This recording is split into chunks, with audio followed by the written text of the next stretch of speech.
Queridos irmãos, queridas irmãs, é um prazer estar aqui mais uma vez com vocês para mais um vídeo onde pretendemos responder as perguntas que chegam ao nosso canal.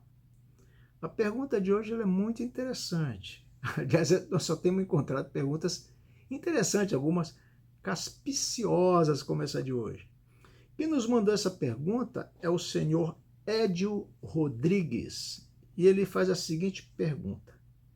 Prezado pastor, no texto de Mateus 24, 40 a 41, no meu entendimento, ele está falando sobre salvação.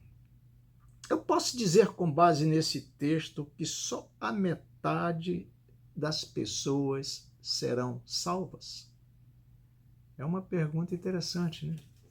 Vamos primeiramente ler o texto que o irmão se refere, o texto que está em Mateus 24, 40 a 41 diz o seguinte: então 2 estarão no campo, um será tomado, o outro terá deixado. 2 pessoas estarão trabalhando no moinho, uma será tomada, outra será deixada. Então o texto está sempre falando de levar, de um ficar, o outro ir.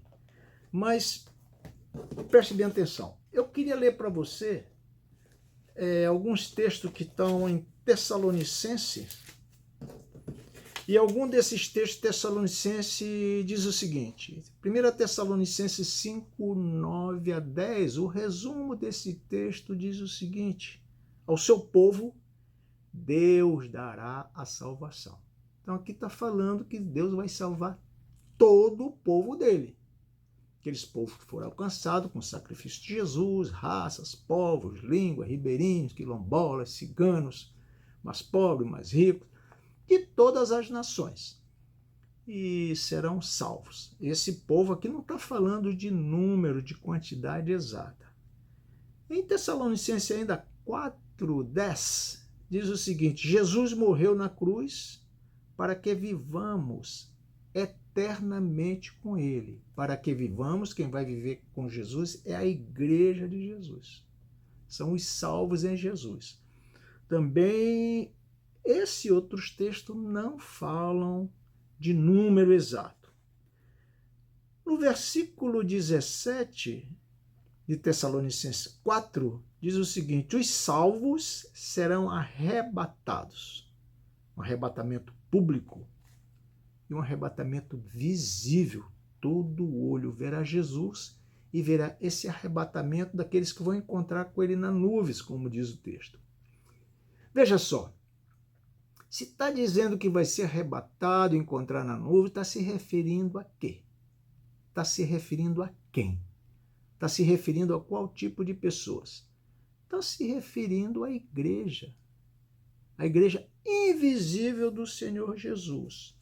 Bem, se fosse um número preciso, nesse texto aqui seria dado. Os arrebatados serão tantas pessoas. Teria um dado preciso, um dado numérico preciso. Se não tem esse dado numérico possível, é porque talvez isso não seja tão importante e essa precisão não tenha muito significado. Mateus 24, 40 a 41, ao nosso ver, é somente para mostrar a imprevisibilidade da vinda de Jesus. Será algo repentino, algo imprevisível, que acontecerá quando as pessoas estiverem exercendo as suas atividades diárias, os seus afazeres, um no campo, outro trabalhando, outro na roda de moinho, outro plantando, outro colhendo, outro no escritório. Então, de repente, vai vir Jesus. E dentre essas pessoas, alguns serão salvas, outras não. Isso a gente sabe. Mas, hora nenhuma, essa informação do texto, porque fala de 2 e só um sobre, nos passa uma impressão de que vai ser 50%, mas esse texto que nós vimos não passa essa informação. Veja bem, alguns subirão. Quem subirá? O justificado. Quem subirá? A igreja invisível do Senhor Jesus. aqueles definitivamente salvos. Só que a gente sabe que na igreja invisível, ou melhor dizendo, na igreja visível do Senhor Jesus, tem pessoas que não pertencem à igreja visível. Na igreja visível, aquela igreja que eu posso ver os membros, tem pessoas que não vão subir. Então o texto está se referindo a isso, que no cotidiano, no afazer da nossa vida, Jesus vem de repente, alguns sobem, outros infelizmente não subiram, porque não creram e crer se envolver, não se envolveram com a obra do Pai. Espero ter respondido sua pergunta. Que o Senhor te abençoe.